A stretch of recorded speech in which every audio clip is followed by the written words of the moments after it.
Hey, everybody. Welcome to the Rotowire Fantasy Baseball Podcast. Fred Zinkie and Jeff Erickson. I combined our names to come up with Jinky. There, I'm having a hell of a morning. I sent the link to the StreamYard room to a guest that I had on Sunday's Sirius XM show. So it's like, oh, she's wondering, why did I get this random link? So that's always fun to start the day. I'm having a morning. I guess it's just one of those days. So anyways, baseball, we're having a bad time. Our teams had gut punch, excruciating losses to rivals, division rivals yesterday, up against the trade deadline. We're both of our teams are in that. Okay, do we try to contend? Do we try to make a trade mode?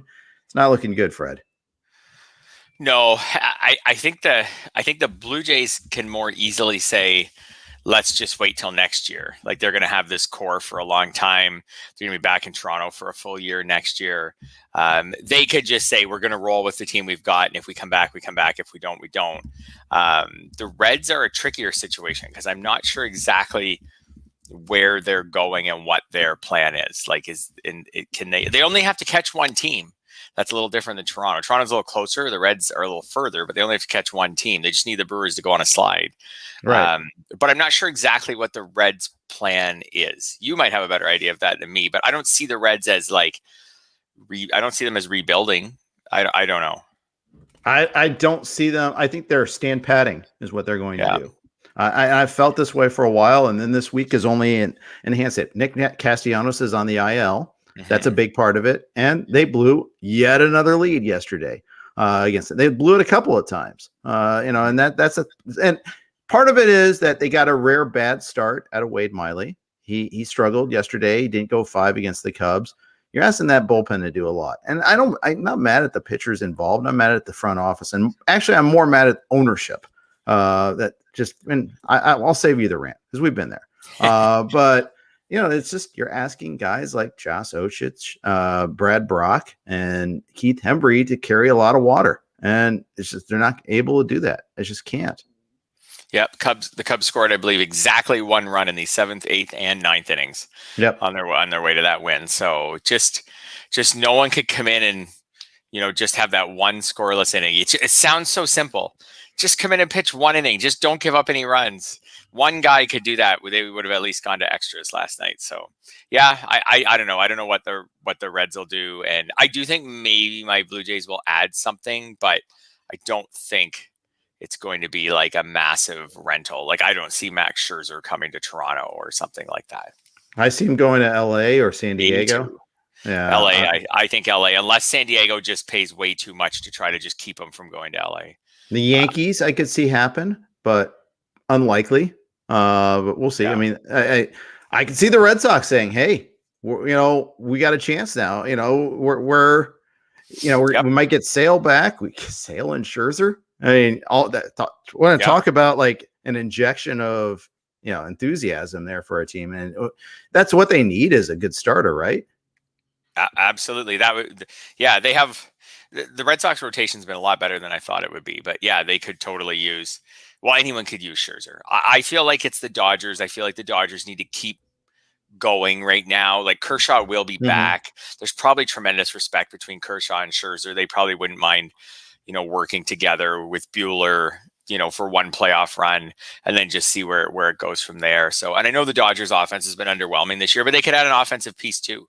It doesn't have to be like a superstar, but it's totally possible that in the playoffs, Betts is in top form, Bellinger's in top form. I know they haven't been all season, but yeah, they could come around. And yeah, I feel like LA has to keep pushing forward. Yeah. So one of the things I want to do today is just kind of go team by team among the contenders, see what what they could get realistically. And maybe not name the players necessarily, although that helps. But what's likely to happen? What are they likely to target there? And kind of go through that a little systematically. We'll start with it, the NL West, because let's face it, that's where we know we're going to get 3 playoff teams probably. Yeah, absolutely. And so let's start with that. We mentioned the Dodgers. We'll go with them first, even though they're not in first place. They're 2 games behind the Giants. But so yeah, pitching has got to be something they need. It's absolutely something they got to have. You look at their roster. And you look at, they they're not getting. I don't think they're getting Bauer back. I think Dustin May's not coming back. Obviously, Kershaw. We don't know when. The latest on him is that he threw a bullpen session Saturday, pitching a simulated game tomorrow or today. Actually, he's going to do that. We'll see. But he may not need a rehab assignment. This might be one of those situations there where the veteran gravitas suggests that, okay, I don't need a rehab assignment.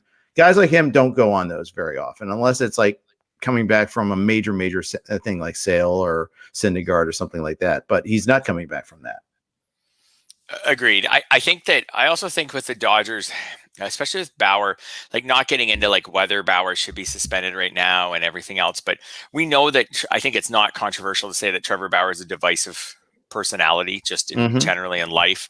There's probably a lot of divided opinions on him in that clubhouse and the story surrounding him right now. I think it could be very baseball friendly, but also emotionally therapeutic for the Dodgers to say all at once, we have acquired a good starting pitcher and we're announcing that Trevor Bauer will not be back with the team for the remainder of the season. We're putting that to rest, like whether he continues to get paid. I don't think anyone's really worried about that, but just to say to their players and their fans, like, this is our roster. Don't expect Trevor Bauer back. It's not happening. We're going to let the legal system play out and we'll deal with this in the offseason and figure out where it goes from there. But I think that might maybe be good for the team. You get someone like Scherzer and then you're like, no, this is our Scherzer, Kershaw, Buehler, Arias. This is our rotation. Yeah. And Bauer is not to be, we're not discussing him anymore. We're going to let him handle his personal life and we're not discussing him anymore. We'll deal with it in the offseason. I think that could maybe be good for the team moving forward. They could use position player depth, I guess, although what they really just need is for their good players to start, some of their good players to play a little better. Yeah. I mean, the OPSs are pretty good. Like Betts is down a bit this year. His OPS is 876. Like that's one hot week from being up around 900, which is, kind of Mookie Betts like. So Muncie's been awesome this year. He has. They need Bellinger to come around and they need a healthy Seager and, I think they'll be fine. But I think a starting pitcher, that's what they need. And a bullpen arm for that matter, too. That would be helpful for sure. Yeah. Yeah. I mean, the fact is Kenley Jansen had a really, really rough week. And he bounced back pretty well on Saturday against the Rockies. Although I think Dodger Stadium prevented Trevor Storybolt from creating some damage in that sequence there. Joe Kelly now he tweaked his hamstring on Sunday. He closed out Sunday's game. They just keep losing guys. They did get Brusdar Graterol back. That's kind of sneakily a good one there. Corey Knebel has been throwing some mound sessions. They might get him back, but they still need another arm there too. And Gonsolin and Gray and Price, we don't know how deep into games they can go. So you kind of look at them and they could use one more starter there, one more piggyback guy, a guy that could give them some length. And so that's why I think you'll see at least one starter added by the Dodgers if possible. Yeah, I could see that. And I mean, if you look at them in a playoff series, assuming Arias is able to still be a starter by then, which maybe he won't be, maybe because of his innings, he'll have to work out of the bullpen in the playoffs. We'll see. But if they had someone like Scherzer, Kershaw, Buehler, Arias, that's pretty good. Price and Gonsolin could both be long relievers in a playoff series in their bullpen.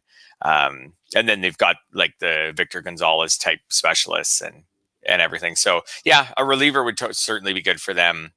For sure. I think the starter is the main priority. And if it's not Scherzer, if there's not a lot of impact starters out there, unless you're going to pay up for multiple years of Jose Barrios or something like that.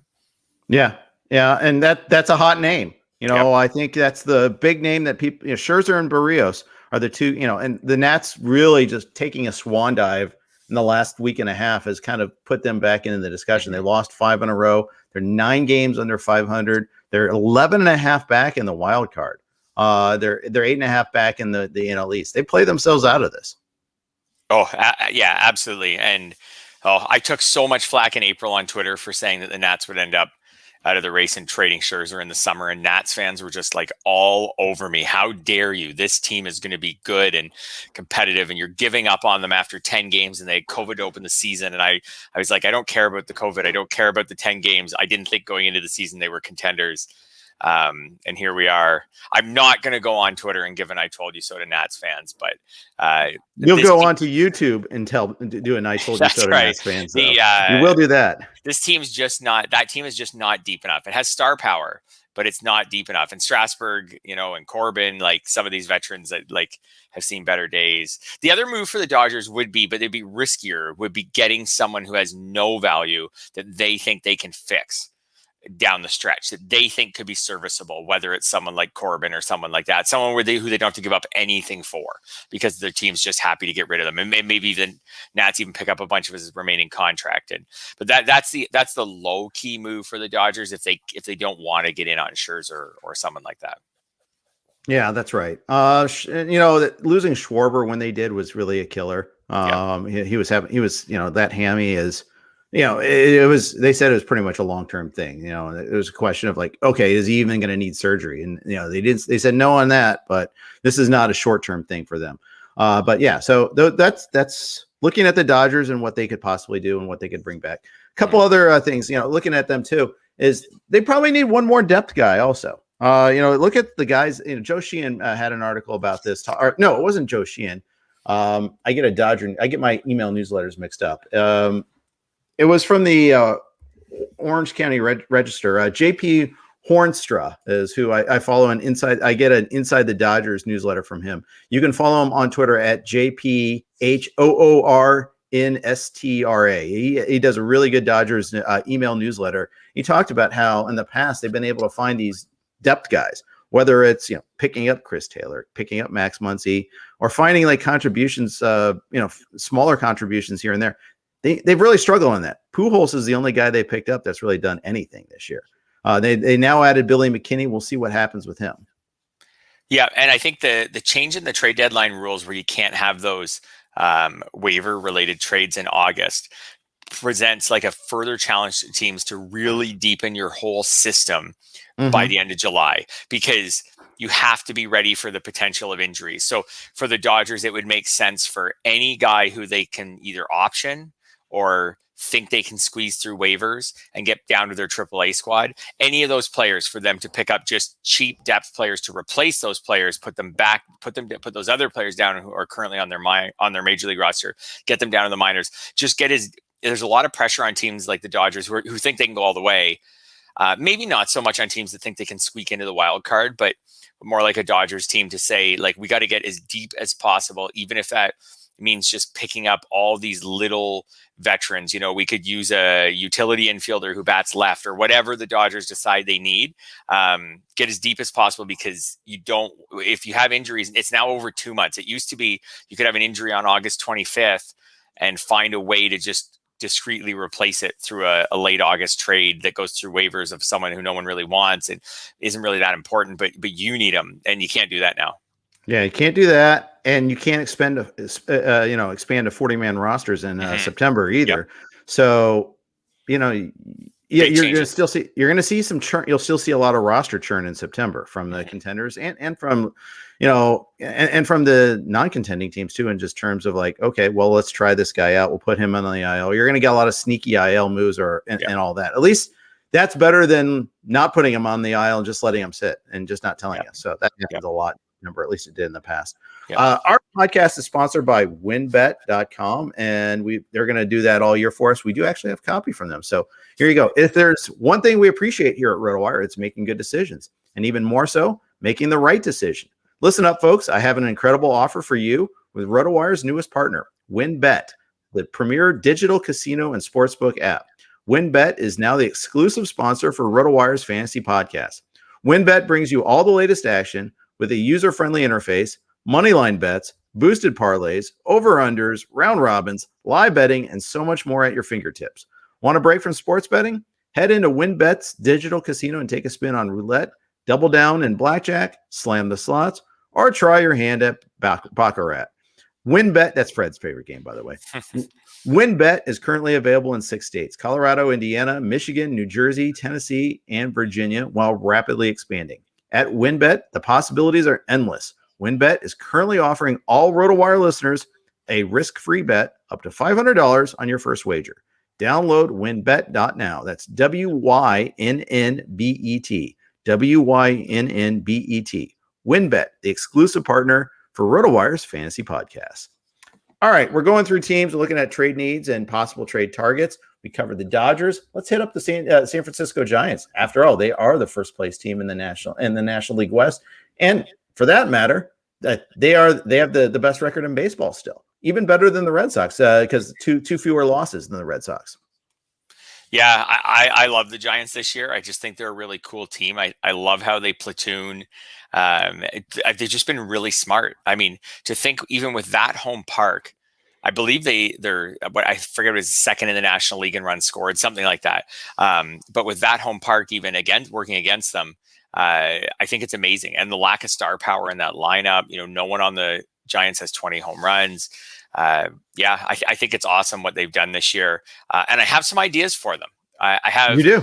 I do. I have an obvious one. The obvious one is for them to get a closer, or something with Jake McGee, someone, whether they get Craig Kimbrell and go big, whether they get Raisel Iglesias, whether they get Rodriguez from the Pirates, but for them to get either a closer or at least like a mix and match guy who can be in the 8th and 9th with Rogers and with McGee. I think that one's obvious. That's not my good idea or my interesting idea. My interesting guy for them who started to pop up in trade rumors in the last few days is for them to get Whit Merrifield. And I think Merrifield, I think he fits great for them. The guy I think who works for the Dodgers is someone who's a good player who can play multiple positions in the field, hit in different spots in the lineup, and can work in that park. So someone who's not, totally home run driven and can work in that park. Maybe San Francisco costs Merrifield the odd home run, but he can steal bases for them. He could be their leadoff hitter. If they want him to hit second or something, he could hit second for them. He can be their second baseman, or when they want to use Flores at second base, he can play in their outfield. I think, and he's controllable for a couple of years. So I think he's a great fit for a Giants team that I think could contend again next year. Yeah, I think so too. I don't think I don't think they're the only team he's a good fit for. I think the White Sox would be a fantastic fit for Whit Merrifield. Yeah. And with Nick Madrigal out for the season and questionable about how good he really is going forward, for that matter too. Yeah. I think he's a fantastic fit for them.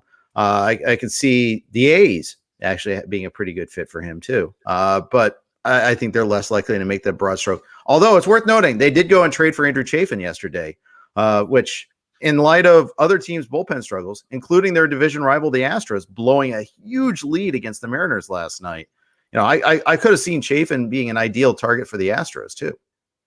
Yeah, back to fantasy for a sec. That Luis Garcia start last night is one of my more frustrating of the season. He's pitched really well all season. The Mariners are a soft landing in the American League for a pitcher. He's got a 6-run lead before he even starts. And can't hold it and can't get an easy win. That one was really frustrating. So at least he got you 9 strikeouts. So I mean, it wasn't totally worthless. But you want that when you see a 6-0 lead before your pitcher even steps on the mound. You want that win. Yeah, exactly. So my White Sox guy, to jump around a little bit, is actually, he's been popular in rumors. I still think Eduardo Escobar fits well for the White Sox. Mm-hmm. He's played plenty of second base, and he's more of a home run hitter. So I feel like he might work in that park, and he's having a really nice season. So that's been a rumor for a long time. I still think it could get done. But you're right. Merrifield fits with so many teams. I just think when you look at the Giants lineup, they don't totally need anything because they platoon a lot.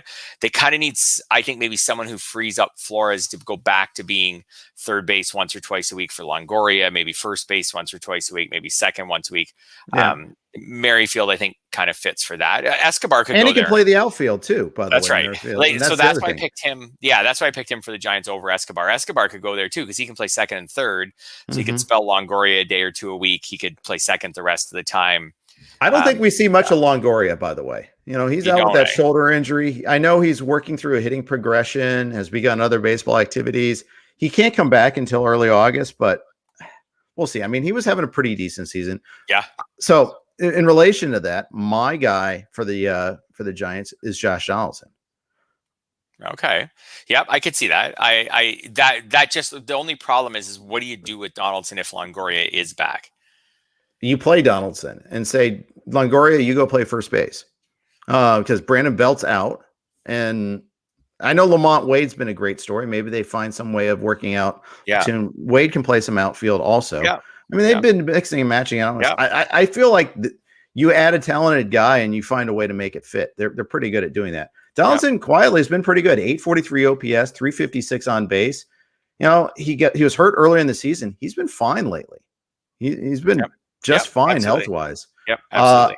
I think he's one of those guys that I think will raise his level. I think he will be a guy that, you know, is considered a win now guy. And I think he'd welcome a trade there. I think they've already traded away Nelson Cruz. They're pretty clear about what they're doing. Now, the question is, he's got a pretty hard contract to trade. That might be, and so does Longoria's got a pretty hefty contract. I could see the objection there that how can you commit 2 big salaries on one position? But that cost is sunk with Longoria. It's not going away no matter what you do. So the fact that you're already carrying that with him, who cares? You just sink that cost. B, they're the Giants. They're printing money. I mean, this is a big market. Go make the deal. You don't have a big expensive payroll for that matter. Just go get it.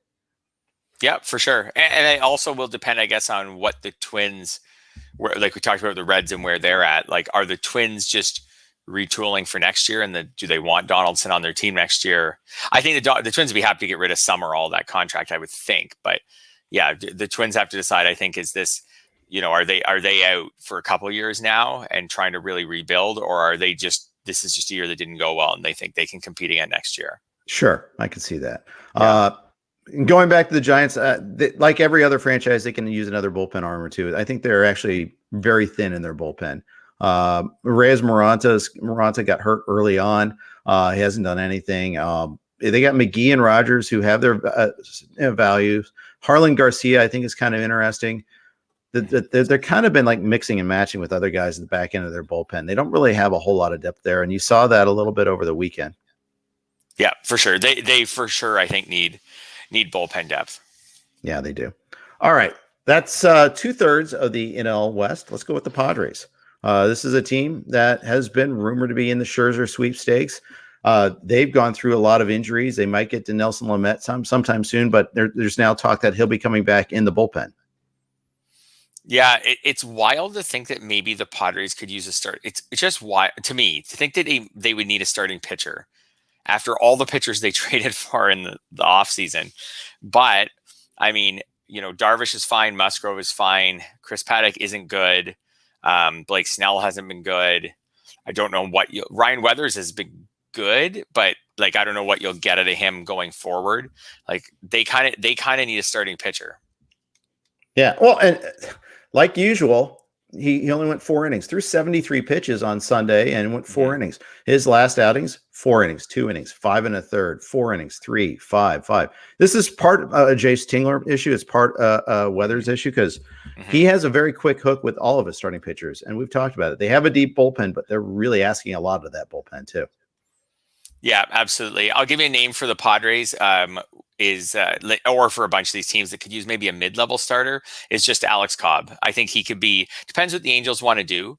If they I've always said all along, I don't know if the Angels want to just waste this Ohtani season, especially with Trout coming back at some point. But if Alex Cobb's available, he could be a guy for San Diego where they don't have to pay what it costs to get Scherzer, because they've traded a lot of prospects to get these pitchers recently. So Cobb would be someone maybe a little more reasonable, who's just should be the ground ball heavy, come in, throw 5 or 6 innings, you know, keep you in a game, give up a couple runs. I think he could be good. It's really whether I could really see a possibility of the Padres just wanting to block the Dodgers from getting Scherzer. So whether they do something irrational or not, but the Padres just say, hey, we're really good this year. There's no way we're wasting this year by letting them get Scherzer. You know, we're going to have Scherzer. But, man, could you imagine if the Giants win the division and the Padres got Scherzer, the 1-game wild card between the Dodgers and the Padres have Scherzer or Darvish, and then the Dodgers can have Buehler or Kershaw. Right. That would be wild. It would be. I mean, right now, that's where we're headed. It's just when we had that 7-game, 4-3 series early on between the Dodgers and the Padres, all of us were like, okay, this is what should be the NLCS, but can't be. And we're like, we're getting around it. No, this is going to be the 1-game wild card. Yeah. I mean, just that's crazy to think about. It might not be, but we'll see. We keep expecting the Giants to fall apart, but they haven't yet. Yeah, I've stopped expecting them to fall apart. I think they can sustain this.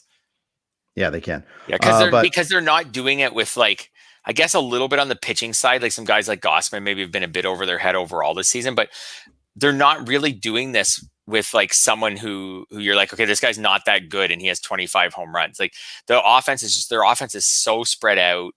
Yeah, I now I'm starting to think they can just sustain this. I don't see a bunch of players just playing way over their heads and logging, massive numbers that they can't sustain. So I think they can keep doing this. Yeah, I think there's somebody who said that they're doing a great job with development at the big league level. We've talked about that before. The Padres already made one trade, Adam Frazier. They added him over the weekend.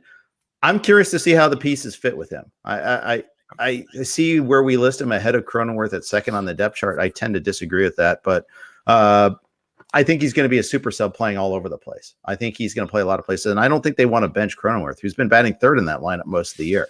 So I don't see that happening, but we'll see. I mean, the tricky part is they both bat lefty, and so does Trent Grisham. How do they make this fit? Yeah, I think Hosmer has to sit some games. I think that's what needs to happen. He's got the lowest OPS out of all those players.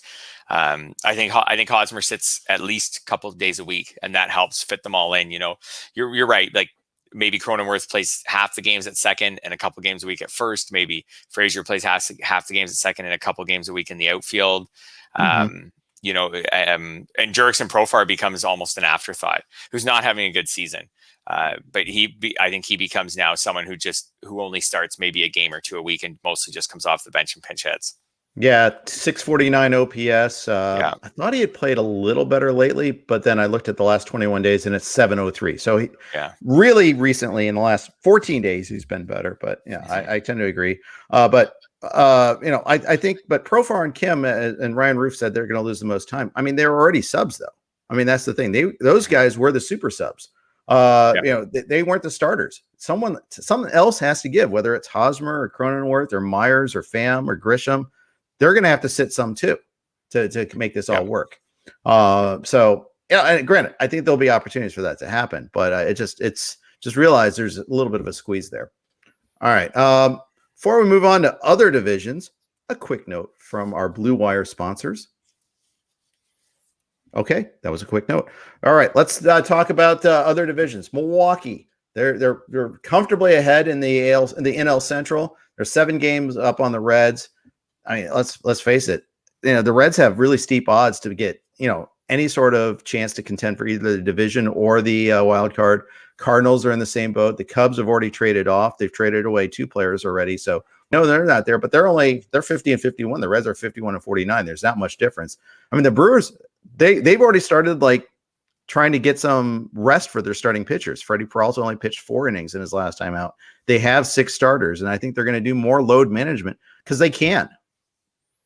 They absolutely have to if they want to pace these guys out and have them not greatly exceed the innings that they were hoping for from them. I wonder if they could even grab a low-level starter like a Tyler Anderson or someone like that, just to create even more depth. Yep. And maybe for a while they have Burns and Peralta piggyback off of each other for 3 or 4 turns through the rotation where they each throw 3 innings and that's it.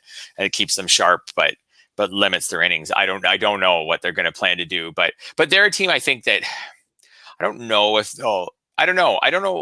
if they can reasonably think they can get to the World Series with the teams out in the West in that playoff bracket, but they do have the pitching. They definitely don't, in my opinion, they don't have the lineup for it.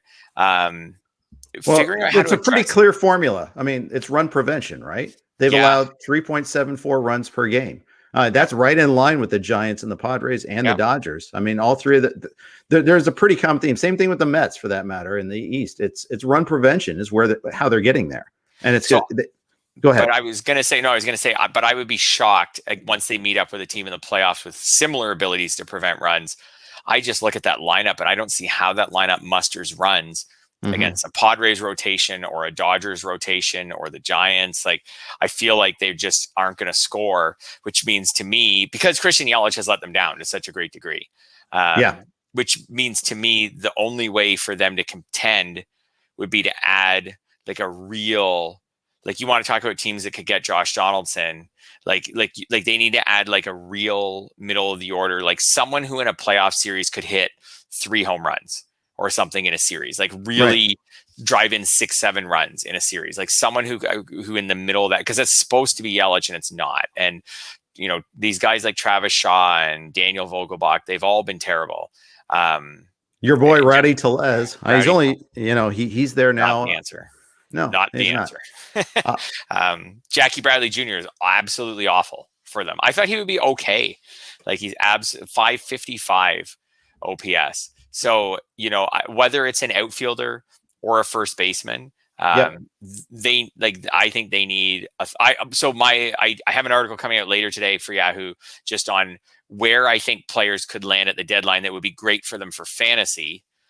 Joey Gallo to the Brewers was one of my ideas. Like perfect. He becomes their cleanup hitter, and he's so streaky that you just and I think they probably will be able to cruise to the playoffs on their pitching. So you just hope if you get in a series, he's your guy. He's your guy who could hit 3 home runs. And if you go through that playoff series and he goes 1 for 25, then you're out.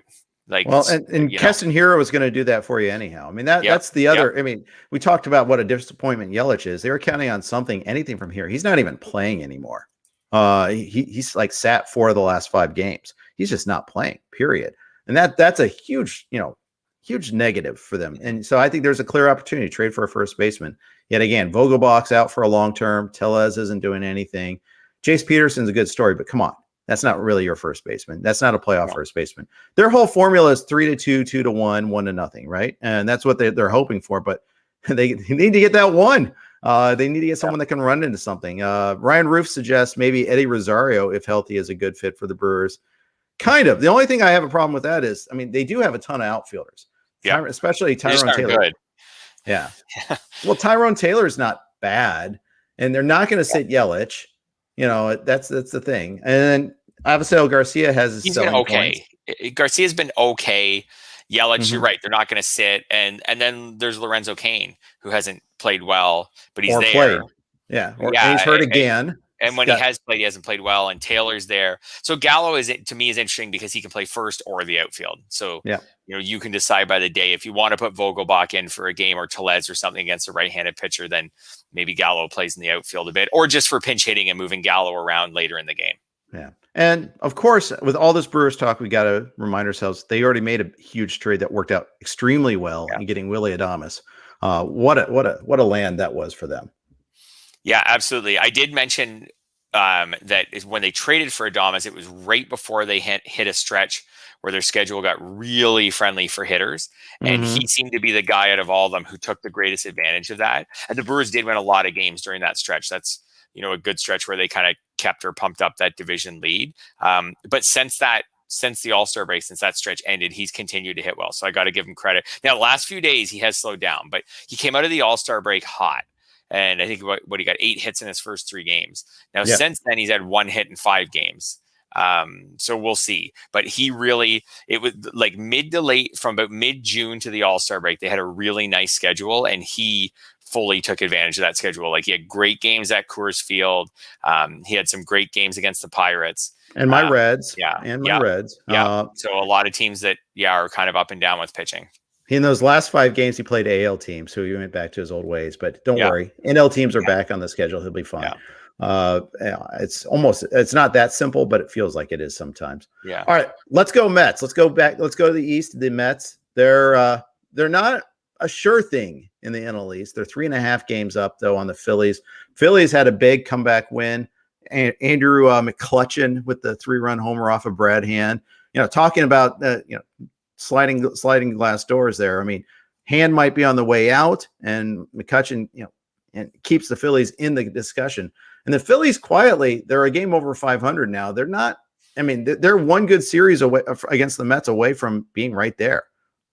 Absolutely. And I think the Phillies are a team that could trade for a closer because Hector Neris has been okay sometimes this year, but seems to be as worse sometimes when he's the closer. And Ranger Suarez was doing great as a multi-inning reliever. Then they've used him for some saves, mixed results. They could probably go back to him as a multi-inning reliever. So I think they're right at the top of the list of teams that should be looking into Kimbrel, looking into Iglesias. I don't know if that's all they should do, but I think that would do a lot for that team.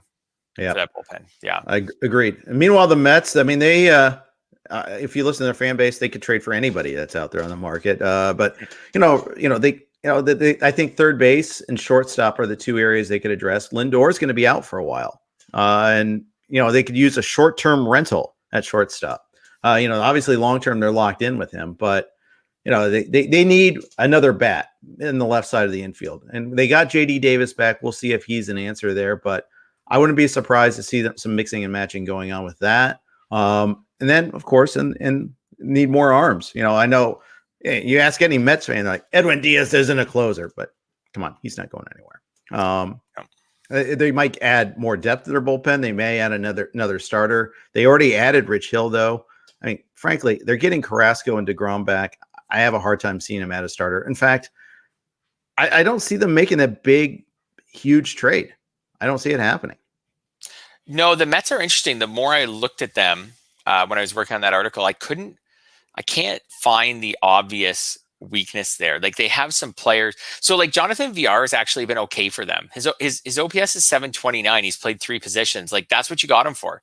He's got 10 home runs and 237 at bats. That's like over a full season, about a 25 homer pace. Like that's what you got Jonathan VR for. He stole a few bases. So, and he's your guy who's supposed to be able to fill in at shortstop while Lindor's out or play some games at third. And Luis Guillorme is hitting 300. Like he again and has played a bunch of positions. He's your backup utility infielder. They've just like they're another team where they're like the Brewers, where their good players just need to play like good players. Like Lindor needs to play well when he gets back. Dominic Smith is starting to come around, but he needs to keep coming around. Conforto needs to do what what he was expected to do. Jeff McNeil needs to do. He's hitting about 40, 50 points lower than people expected. I don't know if they just need DeGrom back and some of these hitters to come around because their offense just hasn't been good enough this year. So they could add a big piece. If they added how about them for Donaldson as a big piece to play third base and just right? I could see it. Yeah, they could do that if they wanted to. But then JD Davis, then that takes third base away as an option for him. Right. And an option for McNeil some days. But they basically just need DeGrom to come back and their hitters to start performing like they could. There is the potential, I think, for the Mets. I'm sure they'll find a way to screw this up, but there is the potential for the Mets to compete with those big boys out in the West because DeGrom can win 2 games in a playoff series. If they got Carrasco back, Stroman's been good, Walker's been good. There is the potential there, but they're going to have but Tyler McGill's been good. So, but they're going to have a haul. I don't think these teams are going to go away unless the Mets heat up and pull away. I think there's enough teams just hanging around that I don't think they'll totally go away. I'm just blown away at how bad Conforto has been this year. Yeah. And I know he was hurt. That's part of it, but he had 2 homers against the Reds. That's a third of his home runs this season. Yeah. So we'll see about that. He hit 3 of his 6 homers in something like 5 plate appearances or something like that. Like he had 3 in the 8th inning of a game, and by the end of the next game he had 6. So other than that one game plus an inning, he has 3 homers this year. Yeah, and he's been hurt, but he has played in a lot of games. Yeah, he's played in 64 games. Yeah, 243 plate appearances. Yeah, he's got a 337 slugging percentage. He's you're hitting 203. That's part of it there. He draws a ton of walks. He does have that going for him, but it's kind of like Yelich, where he's almost drawing too many walks. It's very weird. There's a window here in September where Lindor could be back if he's hitting well, if Conforto can come around, if McNeil comes around, if Dominic Smith comes around. This could be a good lineup. Yeah, it could. It very well could. All right, let's go over the AL. The Rays, let's go to AL East. The Rays already made their huge trade. They went and got Nelson Cruz. They did it early. I always argue the earlier, if you think you're a contender, make that trade early. And they did. I thought that, and it's, they are a draft and development machine. And that's why they have the arms to trade like they did. That helps to have them for all the talk we make about why isn't my team trading for these hitters? Well, you got to have prospects to trade, and the Rays do have that. Kind of like the Padres, for that matter. Yep, yeah, for sure. And it's all I love the Rays because they traded for Nelson Cruz, and you're like, they're in, and then they trade away Rich Hill, which just is Yeah. the total opposite of what. But Rich Hill hasn't been good lately, and so they got out from under him. But it's just amazing. It's classic Rays, where the Rays could actually make a buyer trade still between now and Friday, and a seller trade. They can make another. They can make another ad, whether it's a reliever, whether it's another bat or whatever. But they could also trade someone away. And none of that would surprise me. Right. Well, and I mean, the Rays, they're the first wild card right now, and they got a 4.5 game lead over the A's for the second wild card. The Mariners are 1 game behind the A's. That's amazing to me.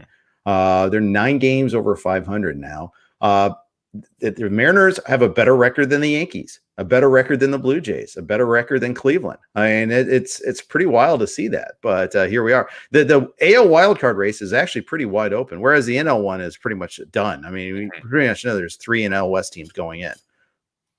Yeah, what's happening in the NL is just really odd. I don't think you rarely see where 2 teams have pulled away in the wild card race to such a great degree. But you're right. I think the AL race is wide open. I think the Rays will have one of those spots, but the A's, Blue Jays, Mariners, Yankees, like I think that is totally wide open still. Yep, it is. It is. So Red Sox, we talked about them a little bit already. Starting pitching and relief pitching. It's all pitching for them. I mean, I think that they've got the bats that they need. Would you agree? Yeah, totally. I agree. Yeah. They have so many bats that they were able to recently just kind of reshuffle their whole lineup and move guys around, and the old lineup looked great. The new lineup looks great. Yep. Like, they're good. They're getting Chris Sale back. Is that enough pitching? Like, is Sale, Eovaldi? The problem is everybody after them has an ERA in the 4s, and most of them are in the mid to high 4s or low 5s. Right. So even with Sale coming back, I feel like they could use a pitcher. Alex Cobb was someone I think is where I sent him in the article I wrote was to the Red Sox. Getting ground balls in Fenway, just keeping the ball on the ground, I think could be a good recipe for success. So I think they, like you said earlier, they could go Scherzer, but I think maybe just a mid-level starter. I don't know. It depends how in the Red Sox are. Do you think the Red Sox expected to be? Do you think they expected to be, like, the management front office expected them to be this good? No, I don't think so. Me neither. But they got the bounce back they needed out of Martinez. They've got Devers has been great. Homered again yesterday. And little parts here and there have worked out. I mean, their offense has been a machine. The funny thing is they've gotten very little out of Christian Vasquez. The guy, especially in January, really awful month of January. I mean, July. Be really hard to do well in January. But your ball isn't kind to him. Yeah. No, it isn't. The last 14 days, 497 OPS. It's been a little better in the last 21 days, but it's been a long time since his last homer. In fact, last time he homered was June 27th. He's gone the entire month of July without a home run. That's not what we expected out of him. I keep adding him in DFS on the cheap, thinking, okay, well, I'm just getting a good bounce back potential, and it's not happening. No, and I loved him in draft season as someone who could get you high teens and maybe in home runs, but then sneaky get you about 10 steals. Right. And I was like this, and I have him on a lot of teams, and he's done the steals. He's done it more than I thought. He has 8. Like, he could get a dozen steals this year. That's terrific for a catcher. His batting average is 252. It's a little lower than I expected, but not much. I mean, one nice streak, he could be back up 265, 270. I probably project him about 265. It's the home runs. Like, I don't know. I wonder if there's a hidden injury there, but I don't know. But the home run power has just completely disappeared this year after looking pretty rock solid the previous 2 years. That's right. Yeah. But they're not going to replace that. They might improve at first base, but I think the more likely improvements are in the in the pitching side of the ledger there. The Rays, what are they going to do? Add another starter? Trade another starter? I have no idea what the Rays are going to do. I could see add an arm. Since they've got Cruz, I could see add an arm that they like, whether it's a starter, whether it's a swingman or something. But I could see them adding an arm. Yeah, and then we haven't got to them yet. But the Yankees, do you think they'll do anything? I thought they would, but now I'm not quite as sure. I mean, they just had a super weird series against the Red Sox. Where they failed to gain any ground there. They're 9.5 out in the division, 3.5 out in the wild card. and they've had so many injuries, but yeah, that's so up a lot of teams. And the fact is, they've had a hard time, and remember, like they got like great years, and they found they found Urshela for nothing. They found Talkman, got a lot of mileage out of him that year. They for a while they're doing that. It's kind of like the Dodgers were, but it just shows if you rely on that. Luke Voigt's another one they got off the trash, not off the trash heap, but they got him relatively cheaply in a trade. But you can't. That's a nice ad. It's not a staple. And that's the thing. You look at their depth chart. Just take a look at their outfield. Judge, Frazier, Andujar is out now. Even guys they called up like Ambergi is, Locastro, Hicks, of course, being out for the year is a huge one there. Only real center fielder they had on the roster. Now they're running out Brett Gardner almost every day there. I mean, that's tough. Or it's Greg Allen, or it's just that outfield is really ugly right now. Yeah, and for a team that fancies themselves, I think, as an organization that will consistently compete for World Series and not just be happy to, occasionally get in the wild card. I just don't see it. I don't see them trading for much at the deadline, or maybe none. I could see them just kind of standing pat and saying, if this team gets going, gets in the wild card game, that's fine. But I can't see. I wonder if the Yankees just need to play out the string, see how these guys do, and then assess where they're at in the offseason. Right. They certainly have the money, but they've just got a lot of really variable assets right now in some of these streaky players or injured players.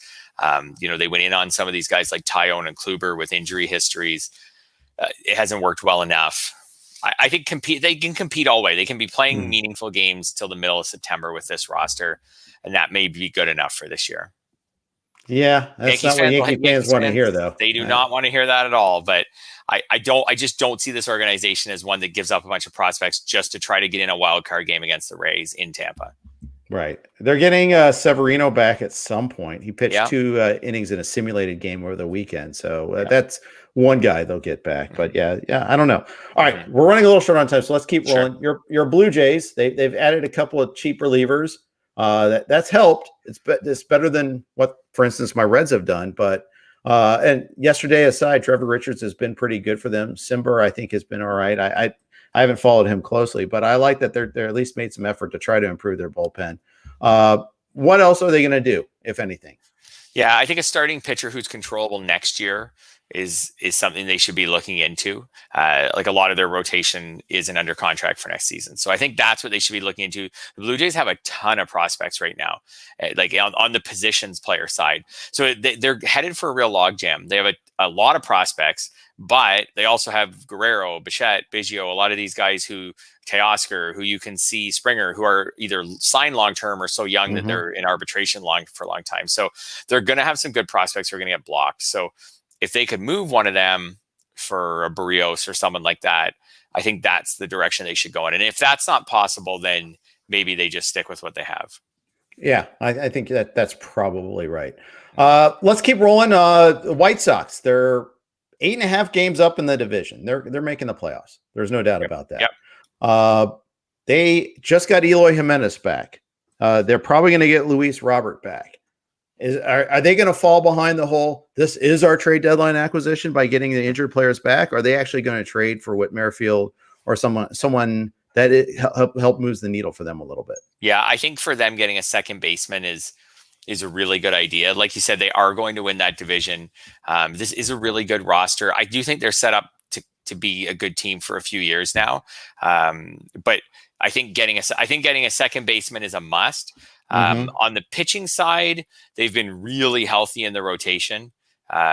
Maybe that'll last all season. I don't see how they could really add a starter unless they want to go 6-man rotation the rest of the way, since they have such a big divisional lead where you just add a Tyler Anderson type, a cheap starter, and you say, hey, he's just going to give us a 6-man rotation the rest of the season. He'll be there to limit innings for guys like Carlos Rodon and Dylan Cease. And then if we do have an injury, he'll be part of the rotation. And then when we get to the playoffs, he'll just pitch out of the bullpen in long relief. So I could see them maybe adding like a depth starter, but second base is where they could have quite the lineup. Like when you figure how well they've done so far this year, and their lineup hasn't been incredible, but it's been good. If you throw Jimenez, Luis Robert, and Eduardo Escobar or Whit Merrifield or someone like that into a lineup that already has Tim Anderson and Jose Abreu and Yohan Moncada, like it becomes a really good lineup. It does. Maybe Grandal, and they'll get Grandal back eventually. We'll see about that. I don't know how much of that they're going to get back, so we'll see. I think a bullpen is where they're going to get. They're going to address things. Aaron Bummer has lived down to his name, unfortunately, this year. Garrett Crochet has been a disappointment. I think a lot of people are expecting him to be like this, rocket arm out of the bullpen. Yeah, he's got a 3.03 ERA, but he's got a 145 WHIP. He's allowed 17 walks and 29 2/3. He doesn't go deep. He can't give you lots of innings. He's not throwing as hard as he did last year. I don't think he's that great. Michael Kopech's been great. Cody, but he's been hurt a little bit. Cody Hoyer's got a 5.12 ERA, 142 WHIP. Matt Foster was sent down. Evan Marshall is hurt.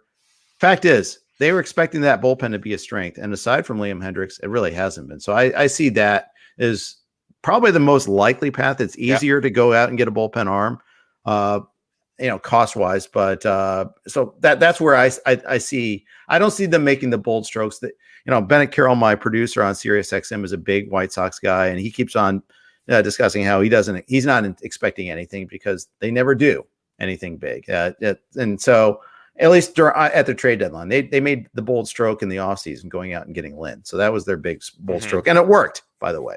So kudos on that. Cleveland, I expect nothing. No, even they're in the race. They're fighting, and they just put Savali on the 60-day IL. I mean, look at that rotation. I mean, Bieber's not coming back anytime soon. They trade away Carrasco. They got Plesac back. It's Plesac, Quantrill, McKenzie, Mejia, and ... whoever they fill in for that given day. It's not what you'd expect, and I just don't see them making the big move. In fact, I see them going the other way. I see them trading Rosario at some point if he gets healthy. That's how they behave. So we'll move on from them. We're running short on time. Let's hit the West. Houston. Ryan Root, by the way, he says Cesar Hernandez gone, most likely. Maybe. I can see it. If they do go the other way, he's a great trade chip. Trade him away for sure.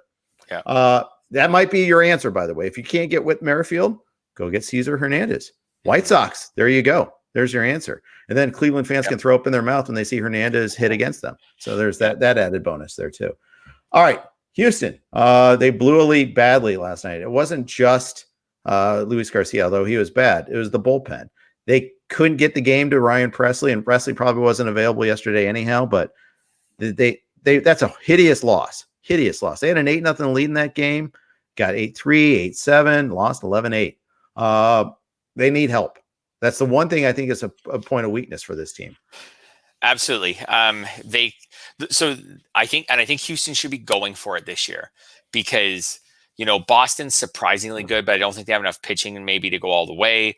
The Rays are the Rays, like they're going to be pesky and competitive, and the White Sox are good, but I just don't see a team in the AL that I think is better than Houston. So I think Houston should be going for it. And the starting pitching for them has been good and durable overall. I guess not totally durable. It's just been really deep. I take back the durable. But it's been really deep. Like Framber Valdez looks great since he's been back. Greinke's been Greinke. Garcia's been good. McCullers has been good. Urquidy will be back at some point. They're so deep that Christian Javier is in their bullpen. And is good. And Jake Odorizzi's been okay, pretty much what they were expecting. But you're right. Working on the bridge to Presley, Javier can be part of that, but adding in a couple arms would be huge. I'll give you one, that I think that one's kind of obvious for them. I'll give you one more outside the box trade that would be really impactful for them. I would say maybe someone like Starling Marte to play center field and make that amazing lineup even more amazing. And you put Miles Straw on the bench. We haven't mentioned Marte, and we should. He's had a ton of stolen bases since coming off the injured list. He's been in contact negotiations with the Marlins for an extension. They haven't come to any agreement. Yeah, I can see a trade. How much would Dusty Baker like him? Like he is a traditional leadoff type, top, first or second in the order guy. Plays center field. And Miles Straw is the one been the one weakness in their lineup. 662 OPS. He steals bases. He can be your guy in the AL who just hits ninth and plays good defense in center. But but like, I think the Astros should be going for it. I think, and like just from more of a social type thing, like their World Series championship has such a stain on it that they basically still have they have a lot of the same group, and to try to win one clean would probably feel extra good for them right now.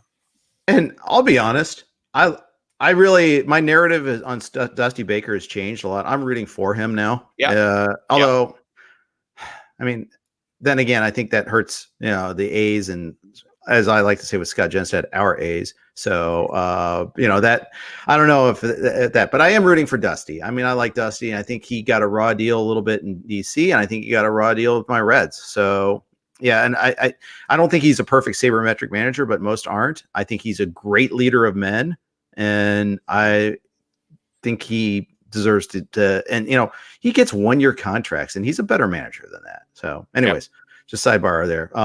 Yeah, I agree with that. But I that would be fun, and getting Miles Straw is not the straws that stirred the drink as a leadoff hitter, so move on from him a little bit there. And bullpen. That's what they really need. Seattle, we got to talk Seattle. They're 1 game out of the wild card, Fred. They're 9 games over 500. Despite, you look at that roster, you're like, what? Every Jared Kelenic at bat is another lesson in rookie disappointment, and yet here they are. And they have one of the most active, maybe the most active, maybe San Diego give them a run now, trading general managers. Yes, they'll trade with each other again. Yeah, and probably. They'll just be bored and trade with each other. Then they'll trade the players back tomorrow just for something to do. I don't think the Mariners are very good.